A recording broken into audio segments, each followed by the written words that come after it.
She knocked on the door with nothing but a suitcase and a fierce look in her eyes, unaware that she was about to set an entire town on fire with the truth she carried hidden in her chest. The ranch seemed forgotten by time, until Ellie Monroe arrived, a widow marked by the ashes of her past, determined to reignite the fire of hope in a land that had buried too much. What started as a simple "I can cook for one night" became a silent war against a corporation willing to do anything to silence the truth. And in the middle of ashes, broken hearts, and closed windows, something unexpected was born: a home. But before love could bloom, hell would have to be faced. And Ellie didn't come here to run. She came to fight. And you'll want to see this through to the end. The dirt road wound between dry hills and fallen fences as Ellie Monroe climbed out of her battered 1972 Chevy pickup truck, its body worn by age and its tank nearly empty. The sun was already sinking behind the red bluff mountains, tinting the sky rust red. The wind blew dust and loneliness as she stared at the house ahead, a large, weathered wooden house with opaque windows and a warped roof, as if time had given up on repairing it. But Ellie hadn't. She hadn't come here to retreat. Before knocking on the door, she stared hard at the porch and drew in the dry afternoon air. If you also believe that everyone deserves a second chance, subscribe to the channel right now. That way you'll always receive moving and inspiring stories like this one. And comment on which city you're watching this video from. I want to know where this story will lead. Ellie's boots hit the porch steps with a dry thud. In her hands, she carried only a battered suitcase and a soot-stained canvas bag. The fire that destroyed her home had left scars on more than just her memories. She knocked twice, not very loudly, but also unapologetic. On the other side, the silence seemed heavier than the floorboards. When the door finally opened, she stared into eyes as cold as the mountain wind. Jack Dunbar, former sheriff, widower, and owner of a ranch that had seen better days. Jack looked Ellie up and down with the suspicion of someone who's seen too many people barge in without asking and leave more trouble than help. "What do you want?" he said, resting his hand on an old battery-operated radio on the shelf, from which a Hank Williams song still echoed at low volume. Ellie didn't blink. "I heard you need someone in the kitchen, and I know how to light a stove that's barely breathing anymore." Jack crossed his arms as if that were enough. "I don't have a vacancy, and I don't need strangers here." But she didn't move. "Then just let me try it one night. If the food's no good, I'll be gone with the sun." From the dark hallway behind him, two small figures peered out, wide-eyed. The boy was no more than 10, with brown hair like his father's and a look that seemed older than it should have been. The little girl, about 6, clutched a teddy bear missing one of its eyes, hiding behind the wall. The smell wafting from the house was of old grease and ash. A cold stove, an empty kettle. No home survives without a fire, and in this one, the warmth had long since died out. Ellie felt the absence of life in her stomach, but something in the girl's gaze made her lift her chin. "Let me try. They deserve at least a decent meal." Jack mumbled something inaudible and opened the door wider. One night, Ellie entered without thanking him. The kitchen seemed frozen in time. Dishes were piled high, cabinet doors rickety, an old radio with a crooked antenna, and an old yellow refrigerator that made more noise than it was cold. She left her bag in a corner and went straight to the stove. She lit the flame, tested the oven, and stirred the pots as if she owned the place. She found a can of beans, cornmeal, and some leftover fat from a coffee can. It wasn't a feast, but it was enough. As she stirred the ingredients, the house began to breathe slowly. From the doorway, Jack watched silently. He wasn't the kind of man who trusted easily, and the last woman who occupied this kitchen, his wife, Laura, hadn't cooked since the accident.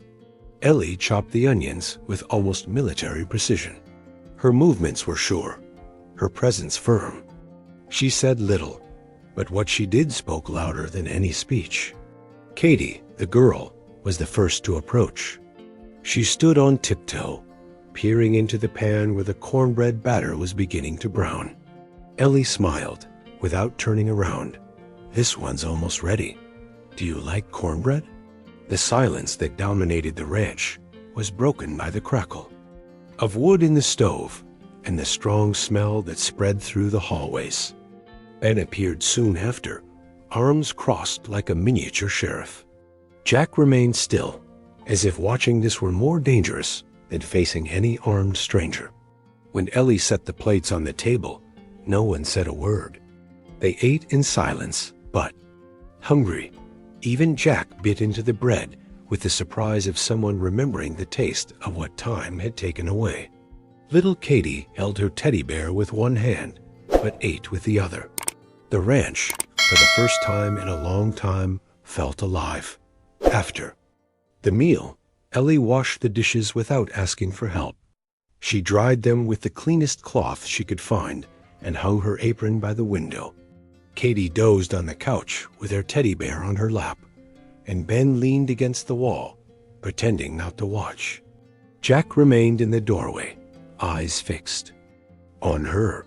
"I didn't think you'd stay until dinner." Ellie dried her hands and replied without turning around, "I didn't think you could still chew without complaining." A half-smile escaped his lips, but quickly disappeared. The radio hissed a little before playing again. As Ellie hung a dish towel on the wall nail, her eyes fell on an old portrait, a woman with fair hair, a shy smile, and two small children in her arms. The glass was cracked. Jack noticed her gaze, but said nothing. "She was beautiful," Ellie commented. "Still is," Jack replied, as if refusing to let time pass. The silence between them stretched, tense, filled with memories that still screamed. But there was also an unspoken respect, as if they both understood the language of those who have lost everything. That night, Ellie slept on the living room couch, quietly tucked into the blanket Katie had brought. The house breathed softly but alive. Outside, the wind blew through the ranch fences like an ancient whisper, promising that the past wasn't as buried as everyone pretended. Jack glanced out the window before turning off the porch light. Ellie, wrapped in the thin blanket, still had her eyes open. Something in that ranch was screaming. Something that wasn't hers, but perhaps, for some strange reason, was calling out to her. As the kitchen clock struck 3, Ellie awoke, startled by a smell in the air. It wasn't the same as the wood burning in the stove. It was different. More aggressive, more urgent. She got up with a pounding heart and went to the door. What she saw in the darkness made her blood run cold. A thick cloud of smoke rose from behind the barn. An orange glow danced behind the trees. Ellie ran to the stairs and shouted, "Jack, the barn's on fire!" The first flame had barely started, but the night on that ranch was about to burn memories no one wanted to rekindle. The sun had barely cut through the morning mist when Ellie lit the stove for the second time. The kettle hissed on the hot iron, and the smell of coffee filled the kitchen like a forgotten memory. She sliced stale bread, toasted it in the skillet, and prepared a small bowl of honey and butter. The sounds of her hands working, the scraping of pans, the crackling of firewood, echoed in the corners of the house like a song the ranch seemed to have forgotten. Jack appeared first, standing in the doorway like a silent shadow. He wore the same denim shirt as yesterday, and his face bore the doubt of someone unsure whether this was a dream or an invasion. Ellie said nothing. She simply pushed a dented, enamel mug of fresh coffee toward him. Jack took it slowly, as if worried something so simple might be a trap. Their eyes met for a second. There was no kindness, but there was recognition. Behind him, small footsteps sounded on the ancient wood. Katie entered first, holding the teddy bear by the ear. Then came Ben, his shirt askew and his eyes half closed. Ellie wordlessly placed a slice of toast on the girl's plate, and another on the boys. "It's sunny outside today," she said. "Maybe it'll be a good day to sweep the porch." Silence was the answer, but it was a different silence, not the same as before. Jack leaned against the refrigerator, observing everything, as if trying to understand what kind of spell this woman was casting over his house.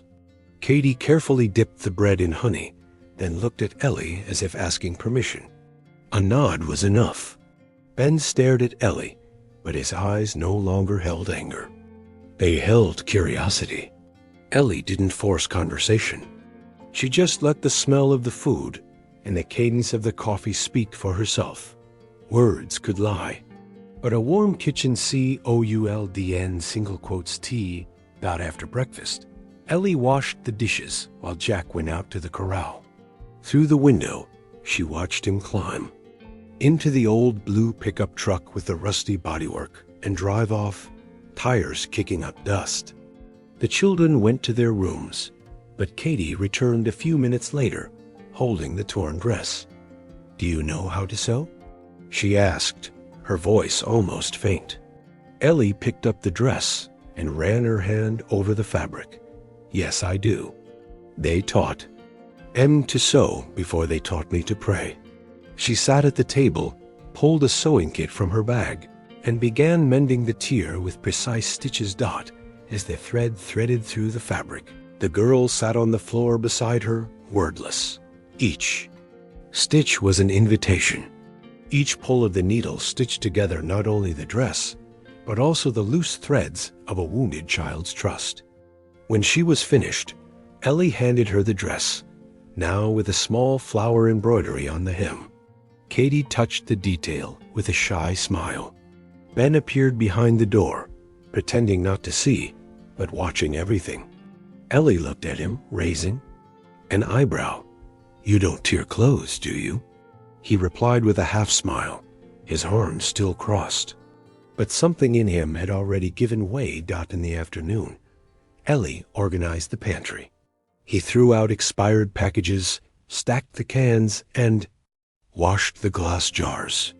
He discovered open bags of flour, dust-covered shelves, and a sour smell coming from deep within. Behind a cupboard, he saw signs of damp and signs that rats had passed through. The house was a sick body, not in ruins, but malnourished. And sick, too, was the silence of the hallways, the way doors closed with sad creaks, and the way the bedrooms always kept their windows closed, as if light had been forbidden inside. Later, while sweeping the porch, Ellie saw Jack returning. He got out of the truck, his boots muddy, an unreadable expression on his face. He stopped at the fence, took off his hat, and stared out at the field for a while. Ellie pretended not to look, but she saw him sigh, as if trying to shove a memory back into the drawer where it belonged.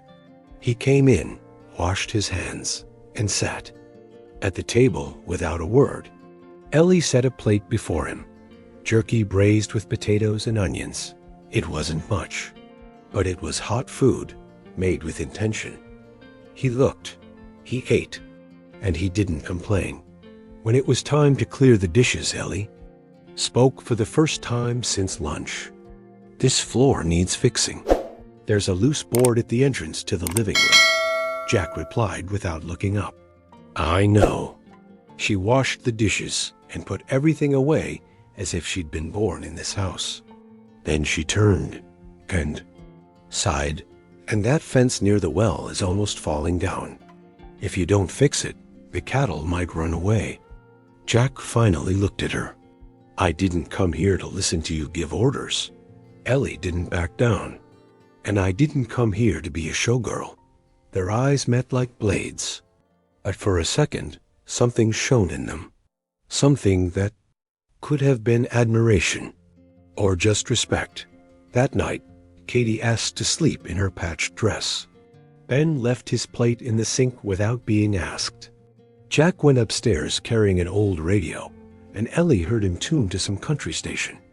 Before closing the door, she stayed alone in the living room, tidying up the last details. When she turned out the light, something drew her back to the kitchen. The sound of a drop dripping from the clay filter, the breeze coming through the open window, the soft smell of freshly cooked food. And even in the darkness, the feeling that the house was beginning to change. But what Ellie didn't know was that very morning, someone would stop a truck on the road behind the barn. Tires screeched low. A figure would slowly climb out, carrying a bottle of flammable liquid and a match in his pocket. And the Dunbar Ranch, even as it began to revive, was about to face the fire again. The smell of smoke arrived before the sound, thick, acidic, cutting through the air like an invisible blade. Ellie opened her eyes with a snap, her heart pounding as if it wanted to pierce her chest. She sat on the couch in silence, the blanket sliding around her shoulders as she sniffed the room intently. It wasn't the gentle scent of wood burning in the stove. It was harsher, fouler. She jumped up and ran to the living room window.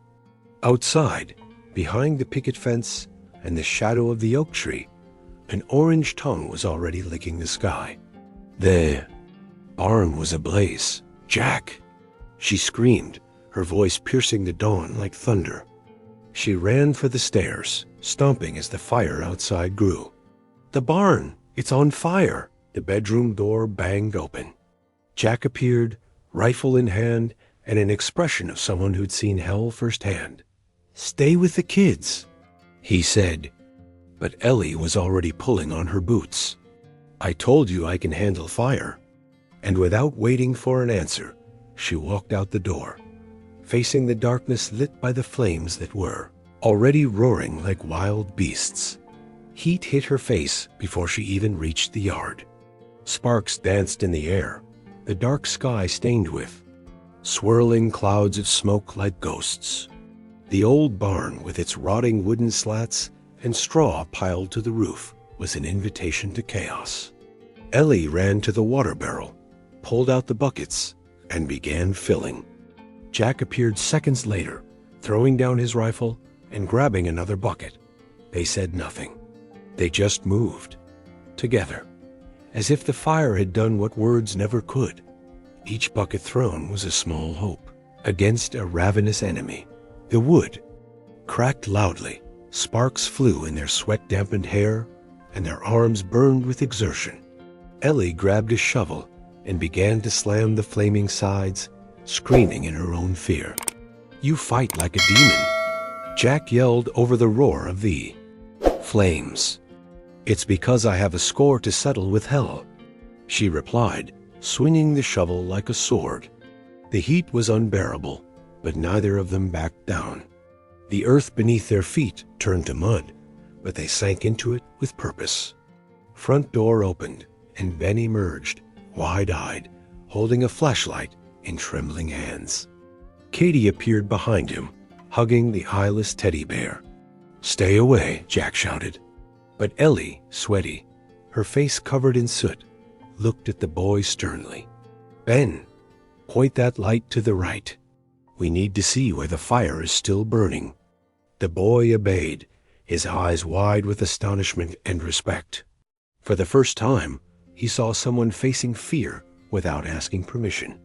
And that changed something inside him. By the time the fire began to recede, both of their hands were already raw. The smoke cleared, leaving only embers and the smell of death in the air. The barn was partially burned, but still standing. Jack sank his knees in the mud, breathing like a defeated bull. Ellie threw the last bucket onto a smoking slat and then collapsed beside him. Their eyes met in the silence. There was no explicit gratitude. There was exhaustion, complicity, and a kind of relief that only arises between those who have survived. "The same hell." Jack spoke first. "I thought you were going to run." Ellie replied without hesitation. "I've run enough in my life." The sky was beginning to lighten to shades of gray when Jack reached into his pocket and pulled out an old rag. He handed it to Ellie, who used it to wipe the blood from her arm. "You could have died in there," he murmured. You too, she countered. They sat in silence. Until, hoarsely, Jack added, no one has ever fought for this place like you fought. Tonight. Ellie stared at him, her eyes still bright with adrenaline. Maybe this place just needs someone to believe in it again. And for the first time, Jack's eyes didn't look like stone. They looked ... broken. That morning, there was no coffee. There was silence, bandages, exhaustion.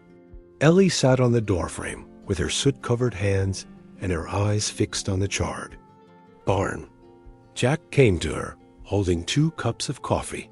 He sat beside her without a word and held one out to her. Steam rose between them like a truce. And as they drank, side by side, without long looks or pretty promises, there was something in the air.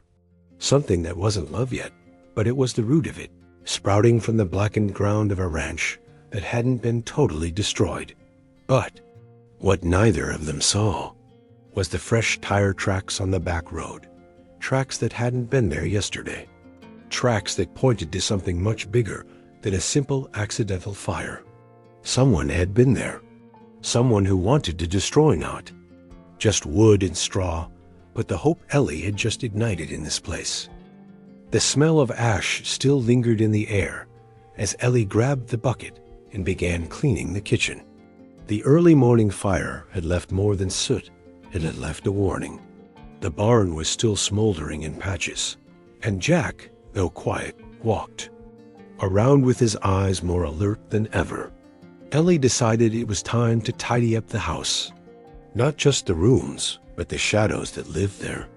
She took the jars out of the cupboards, scrubbed every shelf with vinegar, cleaned the floorboards with ash soap, and opened the small pantry at the back of the kitchen, a low door with rusty hinges and a smell of ancient dampness.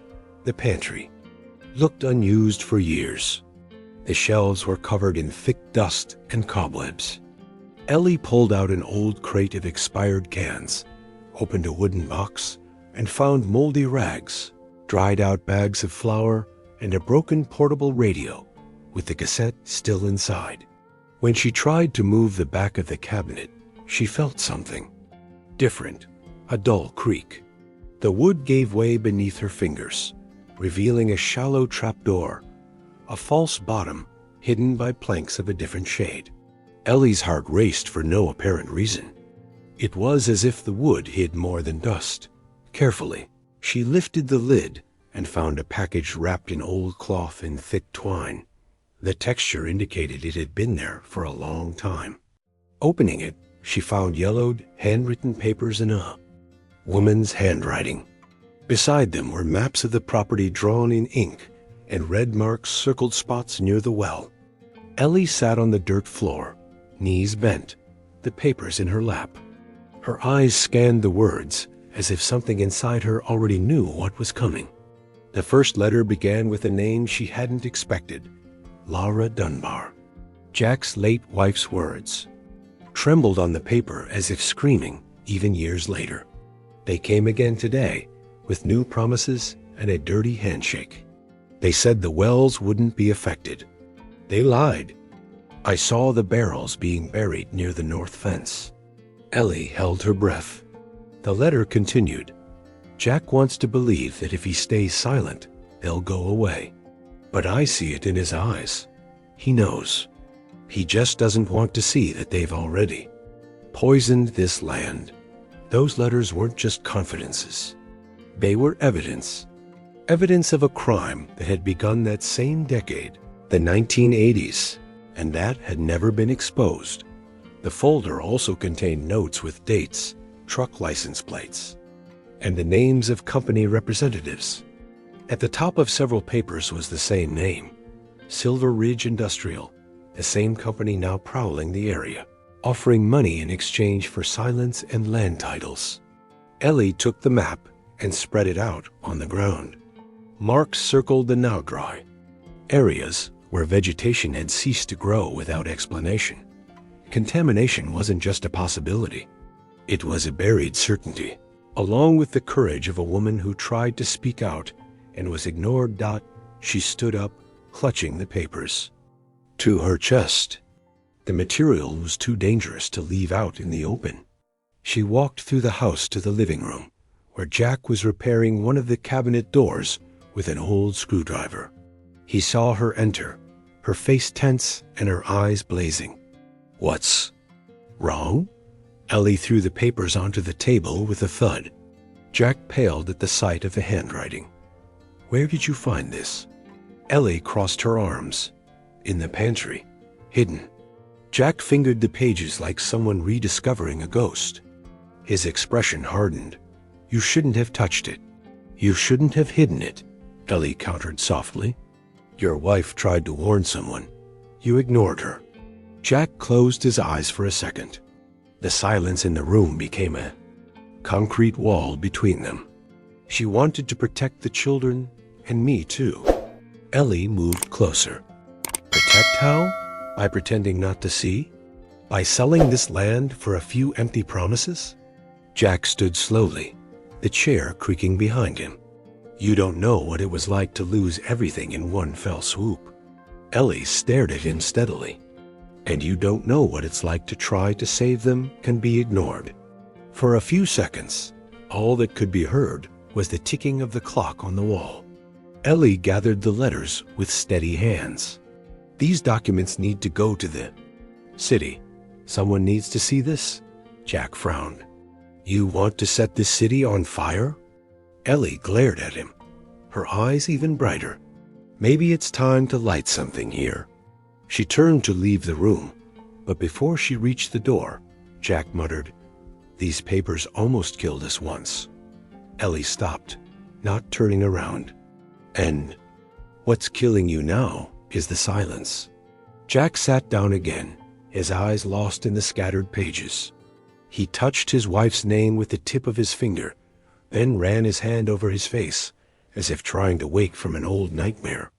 Ellie, already at the door, looked at him once more. The difference between cowardice and protection is the time it takes to react. And then he walked off toward the barn, where he would hide the papers until he decided what to do. But outside, someone was already watching from afar. From the top of the hill, a pair of binoculars gleamed in the afternoon sun. And on the other side of the lens, Hope had just been marked as a target. The sky that afternoon seemed heavier than usual, as if it too were holding back a storm about to break out. Ellie entered the barn with her fists clenched and her chest tight. Something had been boiling inside her ever since she'd read those letters, something she couldn't swallow anymore. She slammed the door behind her, sending dust flying, and faced Jack, who was hammering boards in uneasy silence. "Are you going to keep pretending nothing happened? Is that it?" she snapped bluntly. Jack stopped the hammer in midair, not looking away. "We've lost enough." Ellie took a step forward. "And you'll keep losing if you don't fight back." Jack stood slowly, hammer still in hand, sweat dripping down his forehead. "I have 2 children, Ellie. I can't drag them into a war I didn't ask for." Ellie leaned closer. "And you think you're protecting them by living like fugitives in your own home? Trading fear for silence?" Jack turned, his eyes flashing with suppressed anger. "I buried a wife, Ellie. I'm not going to bury anyone else." She didn't back down. "But you're burying your children alive, Jack. Every day you bow your head. Every time you keep quiet, you dig yourself deeper." Her words fell like stakes driven into the earth. The silence that followed was a punch to the gut. Jack dropped the hammer with a thud onto the hardwood floor. "You don't understand. Lavra tried to report it. She tried to do the right thing. They laughed at her. Then her car brakes failed on a curve she took every day." He took a deep breath, his eyes welling up. "I know what they're capable of, and I can't survive losing anyone else." Ellie, her voice lower now, walked toward him. "But what if it continues like this, Jack? Will you survive if you look at your children and realize they grew up learning to be afraid of everything?" Jack turned, striding away. He walked to the barn window and stared out at the scorched field. Ellie approached slowly but steadily.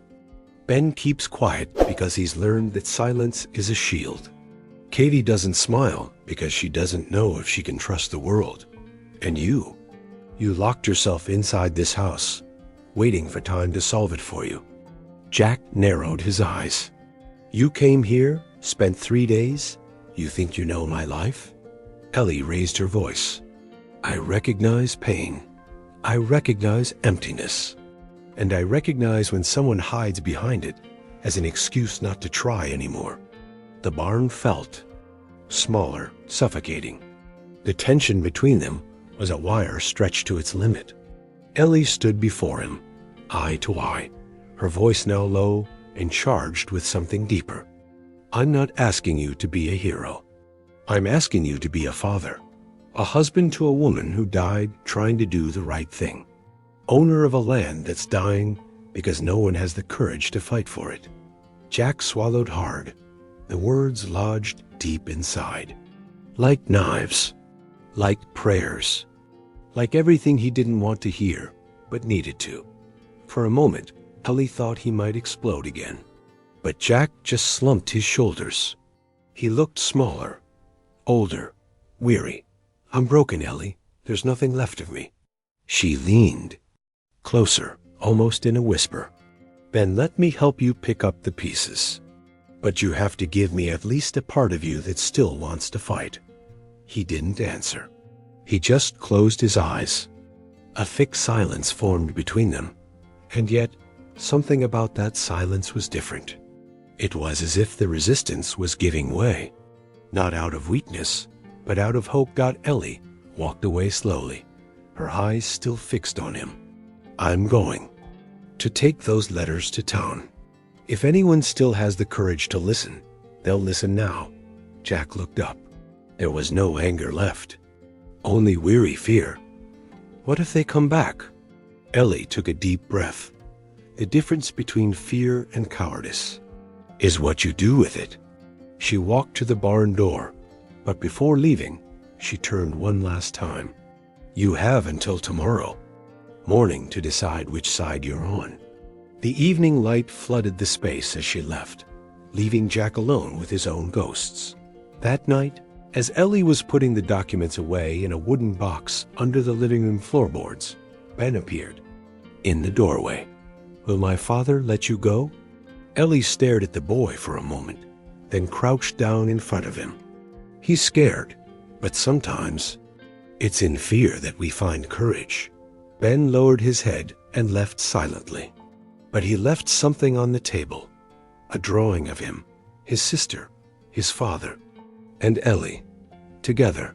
And when Jack saw that drawing hours later, he stood still for long minutes, his eyes fixed on the crooked line, his heart finally beginning to stir. Dawn fell like a heavy curtain over Red Bluff, muffling the sounds of the night and bringing back the old silence of the ranch. But this time, it wasn't absolute. Outside the house, Jack sat on the porch with his elbows resting on his knees and an unlit cigarette between his fingers. The starry sky offered no peace-only memories he'd rather keep buried. Ellie appeared in the doorway with a mug of hot tea in her hands. She was barefoot, her hair loose, and her gaze calmer than usual. Don't you sleep? She asked. Jack didn't answer right away. Some nights just won't let you. She walked over to him and sat on the step beside him, handing him the mug without another word. Jack accepted it, but didn't drink. They sat in silence for a few minutes, until he broke. She wanted to report it, Ellie, Lavra. His voice was low, hoarse, as if it had to pass through shards of glass to be spoken. She saw it all, the trucks unloading at night, the drums being buried near the creek. She wrote letters. She kept maps. She said she'd give them to the sheriff. Ellie looked at him, her eyes calm. And you stopped her? Jack shook his head. I didn't have to. Someone knew first. He turned his face toward the dark field, where the barn still smelled faintly of coal. The next week, the car's brakes failed. She never accelerated on that curve. Never. Jack pinched the bridge of his nose, as if trying to staunch the pain before it leaked out of his eyes. They said it was an accident, but I knew, and knowing destroyed me. Because I let it happen. Because I kept quiet, too. Ellie didn't answer. Immediately, she simply reached out and placed her hand over his. It wasn't a gesture of pity. It was understanding. It was a connection between two souls who knew the weight of loss. "You're not a coward, Jack," she said firmly. "You've been broken inside. And when that happens, you stop believing that getting up makes a difference." He looked at her, surprised by the accuracy of her words. "You sound like someone who's been there." Ellie smiled, a crooked, sad smile. "I have. And no matter how deep the hole, you either dig deeper or you start climbing." Their eyes met for a long, intense moment. For the first time, there were no barriers between them. Only truths, raw, naked, human. Jack ran his fingers through his beard, sighing. "So what do you want me to do, Ellie?" She straightened. "Let me take these documents to town. Show them to anyone who still has a backbone. If no one does anything, I'll come back. But if they listen, you promise you'll stick with me until the end?" Jack hesitated. Then he nodded slowly. "If you can get support, I'll stay by your side, I swear." Ellie held out her hand. He held it firmly. It wasn't just a handshake. It was a pact, a mutual rescue. Two halves that, in different ways, were trying to become whole again. The wind blew stronger, rattling the rusty bell on the edge of the roof. Ellie pulled her coat tighter and looked out over the field. "Do you think they're still watching?"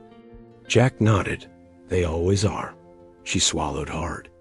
"Then I'll leave early tomorrow, before anyone notices." Jack stared blankly into space. "I'll get the Jeep ready." "The truck might be too visible." Ellie smiled slightly. "You always were good at thinking like those who hunt us." He returned it with an almost conspiratorial look. Old habits. Before they entered, Jack paused at the door and looked into her eyes. The yellow light from the porch cast shadows on Ellie's face with a delicacy he hadn't seen in anyone else. "Thank you, for not giving up on me." Ellie approached, unhurriedly, and placed her hand on his chest. "There's still something inside, Jack. I've felt it since day one. And I don't give up on those who still have a pulse." The two of them stood like that, inches from each other. No rush, no cheap promises. Only the truth between them. A truth that, in another life, might have been born before the pain. That night, Jack slept in his room with the door ajar. Ellie was on the couch, her documents hidden under a false bottom in her suitcase. But what truly protected them wasn't the papers. It was that silent promise made between fear and courage. And outside, in the middle of the field, a figure watched. From afar, with binoculars and a notebook. His watch read 4:37. The note? "She leaves tomorrow." And next to it, drawn in black marker, a circle around the name Ellie Monroe. The morning dawned gray in Red Bluff. The kind of sky that seems to hold rain high, only to press down harder on those walking beneath it. Ellie drove Jack's battered Jeep, her fingers tight on the steering wheel, her heart pounding louder than the engine. The drive to the town center was short, but the weight she carried slowed everything down. Her documents were hidden under the passenger seat, wrapped in dark cloth, along with the silence of someone who knows that once they speak, there's no turning back. As she passed the rusted sign at the town entrance, she read the words like an inverted prophecy. Red Bluff land of strong people. She only hoped it was still true. The streets were empty, as if the residents had learned not to look at anything that challenged them. The storefronts looked tired, the awnings frayed, and even the church bell seemed hesitant to ring. Ellie parked in front of the old brick building that housed the local newspaper, the Red Bluff Sentinel, and got out of the car. clutching the package to her chest. The wooden door creaked as it opened. Inside, the smell of old paint and cold coffee was the same as any forgotten newsroom. A ceiling fan spun with a sighing creak. The editor, a thin man with crooked glasses and a scar across his eyebrow, looked up from the typist. "What do you want, miss?" he asked hoarsely. Ellie walked to the desk and slammed the papers down. "I want you to publish the truth." He arched his brow, pulling at the first documents with ink-stained fingers. As he read, his eyes narrowed, his brows furrowed. "Where did you get this from?" he asked. Ellie crossed her arms. Where no one dared touch it. The silence that followed was heavy, until he murmured, "If this is real, they'll come after me." "They're already coming for all of us," Ellie replied, never taking her eyes off him. "The difference is some pretend they don't see, and others decide to watch until the end." The editor sighed, taking off his glasses and wiping the lenses with a dirty cloth. "Do you know what happens to those who stand up to Silver Ridge?" Ellie nodded. "The same thing happens to those who remain silent. They lose everything." He looked at her again. Something in that look said he recognized courage, or perhaps remembered the courage he once had. "Come back at 3 o'clock, he said. "If I'm still here, you'll have your story in tomorrow's edition." Outside, Ellie took a deep breath, her heart still pounding.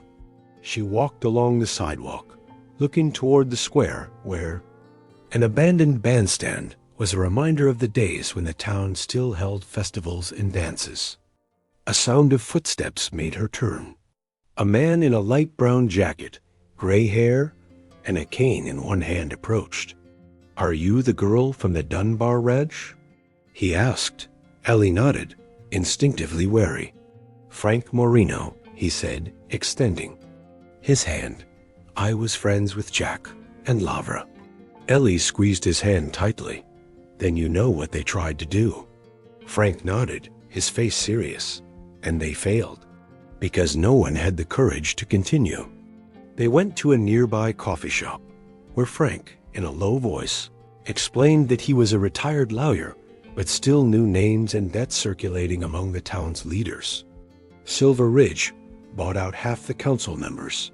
The sheriff sold out years ago, but there are people still holding out. They just don't know they're not alone. Ellie placed the documents on the table. "Then it's time to gather them." Frank leafed through the letters, recognized Laura's handwriting, and closed his eyes for a moment. She had fire in her heart. "Now I understand why Jack allowed you into that house." Ellie kept her tone firm. "I didn't go in. I was needed." Before leaving, Frank wrote a name on a napkin. "This is the last decent judge in the county. If the case comes out tomorrow, and we can get a petition from the local farmers, maybe we can hold a public hearing." Ellie tucked the paper away like a key. "And Jack? Will he talk?" Frank smirked. "If you've made it this far with him, Jack will talk, even if it's with his eyes." Leaving the coffee shop, Ellie glanced up at the top of City Hall. 3 men in suits were emerging from a side door, staring in her direction. One of them took off his sunglasses. Ellie didn't recognize the face, but she sensed the threat. They knew she was there. Returning to the newspaper at 3 in the afternoon, she found the door open and the newsroom silent. The editor was still. There, one of the papers had already been taped to the wall, alongside other old headlines. He looked at her and said, "It comes out tomorrow. Cover, but be ready." "They won't back down." Ellie nodded, her gaze steady. "Neither will I." As she left, a light rain began to fall, washing the city sidewalks. Ellie climbed into the Jeep with trembling fingers. The war had begun, and she had just lit the fuse. When Ellie drove back up the dirt road to the Dunbar Ranch, the sky was still covered in gray clouds. But now, after the rain, there was a different smell in the air. Wet earth, renewal. Jack's jeep drove through the gates with their crooked planks, and the first thing she saw was Ben. The boy held a hammer in both hands, intently, while his father held a new plank against the fence post. Jack wore a dark shirt, and his cap turned backward. They were laughing about something, a rare sound, so rare that Ellie stopped the car and stared at it for a while. That house, it was starting to feel alive. Ben was the first to see her. He dropped his hammer and ran toward her with clumsy steps. "You're back," he said, his joy unmistakable. Ellie smiled, getting out of the car and ruffling the boy's hair. "Of course I'm back, Sheriff." Jack approached, wiping his hands on his pants. His eyes were calmer. His face was lighter. "So?" Ellie looked at him, took the envelope from her jacket, and shook it slightly. "It's out tomorrow. Front page." Jack took a deep breath. A breath that felt like years in the making. "Then it's time." Ellie raised an eyebrow. "Time for what?" And Jack replied firmly, "Time to go all the way together." Ellie felt her heart sink. It wasn't just about the newspaper. It wasn't just about the documents. Jack had made a choice. For the first time since everything began. "Are you sure?" she asked, almost in a whisper. Jack nodded. "This ranch isn't just land. It's where my kids grew up. It's where Lara lived. And now ... it's where you are." The words fell between them like a silent bolt of lightning. Ellie felt her eyes sting, but she blinked quickly. "Then we'll go tomorrow morning." Jack nodded again. And for the first time, he truly smiled. Later, as dusk fell, Katie helped Ellie fold clothes into a basket. The girl didn't say much, but her eyes followed her trustingly, as if she'd finally found someone she could lean on. Ben read aloud on the couch, his bare feet dangling in the air. Jack appeared in the kitchen with a wooden box full of tools. "The shed roof needs patching. Can you help?" he asked. Ellie grabbed a pair of gloves and followed him. Outside, the night air was chilly, but the clear sky was filled with stars. And for a moment, neither of them spoke. On the roof, Ellie held the flashlight while Jack hammered in the new planks.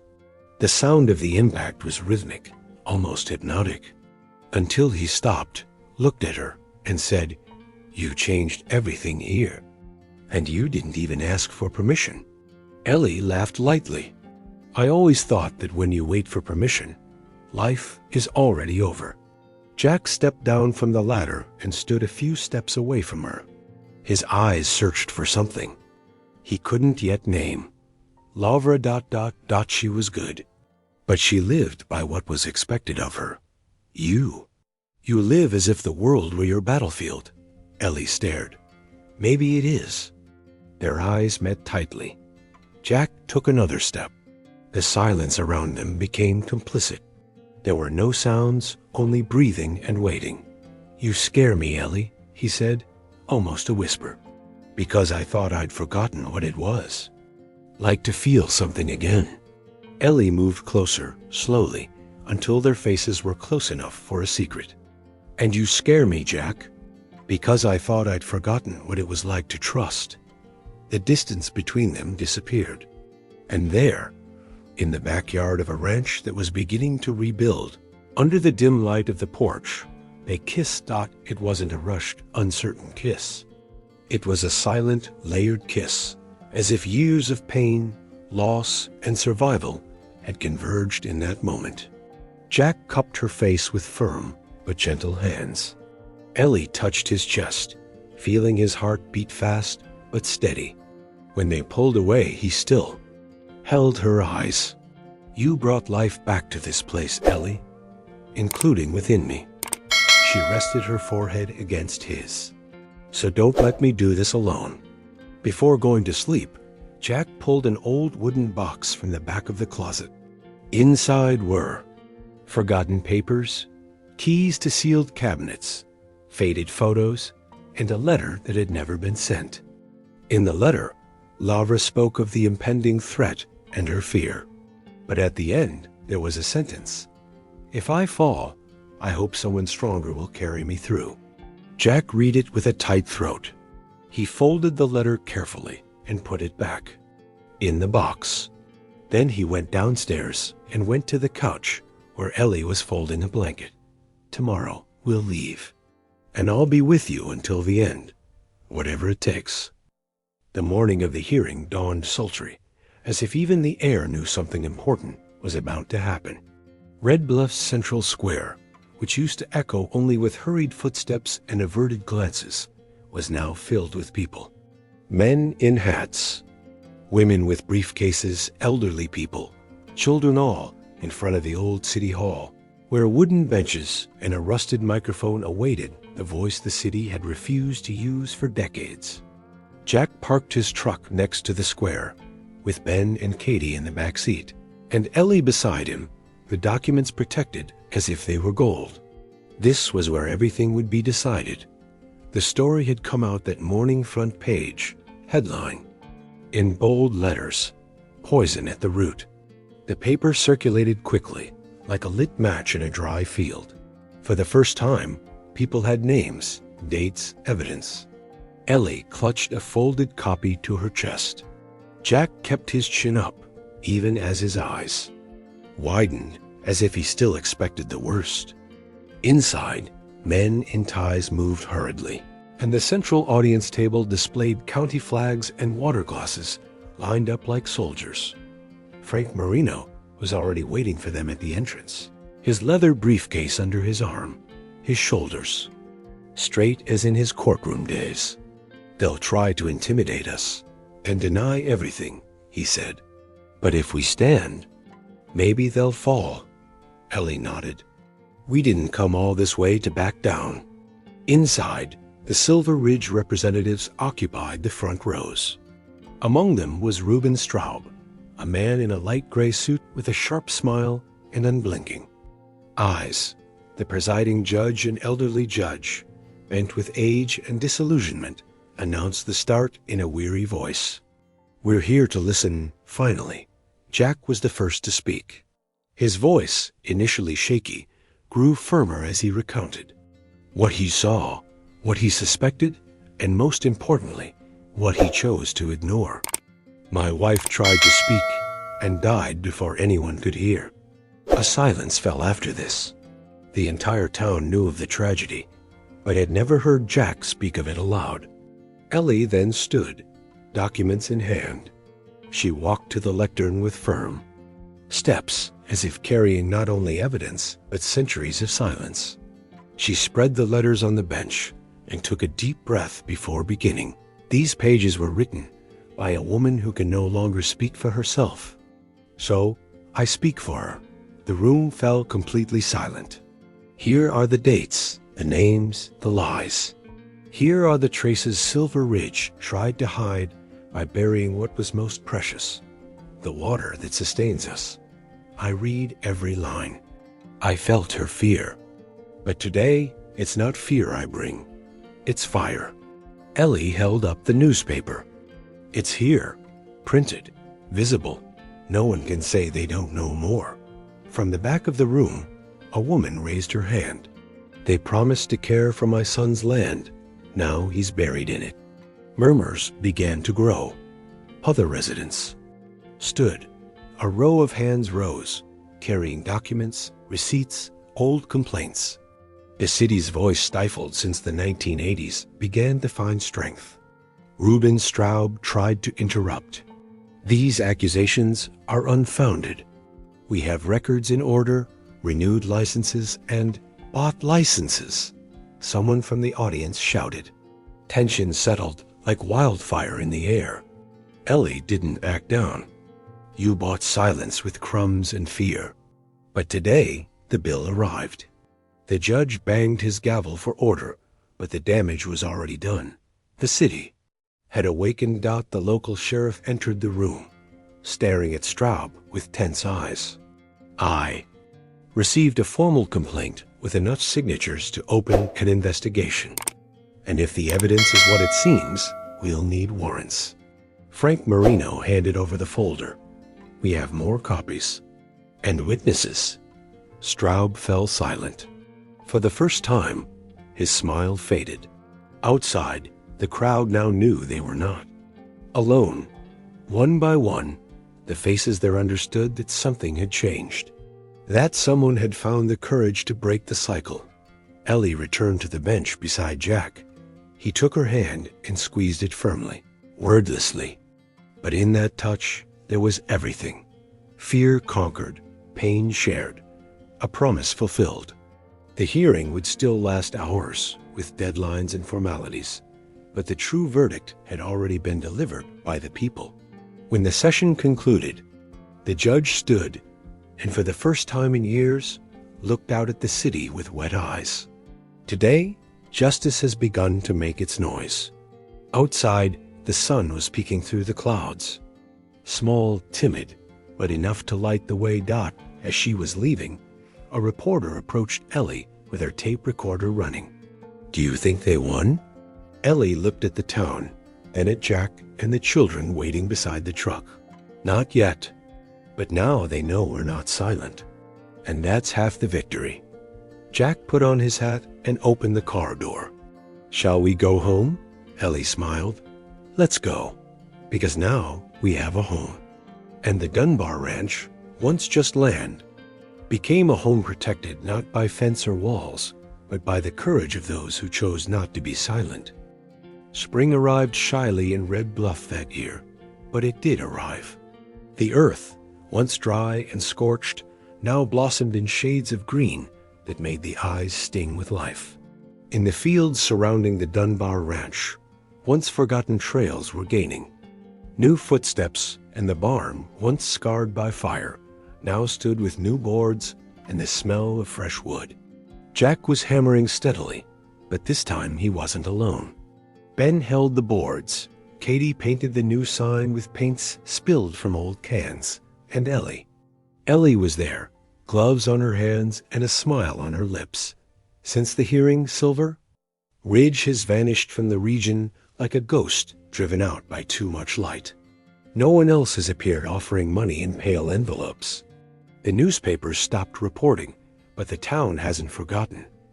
Red Bluff has awakened, and the Dunbar Ranch has become a symbol not of victory, but of resistance. Little by little, once distant neighbors have returned to the gate. One with a wheat seedling, another with borrowed tools, others simply to see for themselves that rebirth after the storm is still possible. Ellie now had her own room. Pamium, former seed storehouse Jack had converted, with windows open to the west. There, she hung her old purse, her folded letters, and a photo of Lara smiling among the children. There was no competition between them. There was continuity, a thread connecting the love that built the ranch to the love that now kept it alive. Jack was a different man. He was still silent, but his silence was now comfortable. It was the silence of someone who knows they are no longer alone. Sometimes he would look at Ellie sweeping the yard or singing with Katie and say, "Thank you." She always replied, "Why?" And he would murmur, "For everything." One afternoon, as the wind blew hard from the north, Ellie stood beside Jack on the porch. They watched the wheat growing where, before there had been only ash. "You know what they once told me?" she began. "That wheat doesn't grow in wounded soil." Jack crossed his arms. "They lied." She looked at him, her eyes filled with something that didn't need to be said. He approached slowly, as if treading on sacred ground. "Since you arrived, everything has blossomed again." Ellie smiled, and for the first time, her eyes filled with painless tears. "And so have you." The kiss this time was different. There was no rush, no need to prove anything, just surrender. The children watched them from the porch, chuckling softly, as if they knew this moment was too important to interrupt. Jack hugged Ellie tightly, his eyes closed, his heart calm. "We found what we didn't even know we were looking for." Ellie pressed her face against his chest. "A home," he nodded, "and a love that didn't come to fill holes. It came to rebuild." Outside, The wheat danced in the wind. Inside, the house sighed with life. Over the weekend, the community gathered to plant new seedlings in the field. The ranch was full. Children ran, adults laughed, and Ellie made cornbread while Katie helped her with her apron tied around her waist. Jack climbed onto the barn's new roof to nail the restored sign, Dunbar Ranch since 1971. When he finished, he looked down and saw Ellie looking at him as if she were seeing the sun rise for the first time. He smiled, and she smiled back with her eyes. Those two no longer needed words. That night, as they sat at the edge of the pasture under a star-studded sky, Jack held Ellie's hand tightly. "You know this is yours now, right?" Ellie looked out at the field, at the children sleeping inside, at the rebuilt barn, and then back at him. "No, this is ours."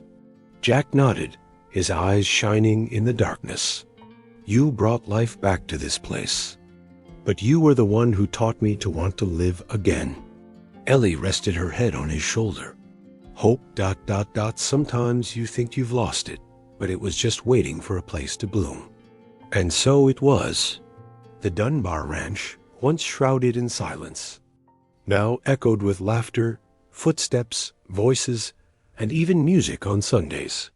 Ellie, Jack, Ben, and Katie.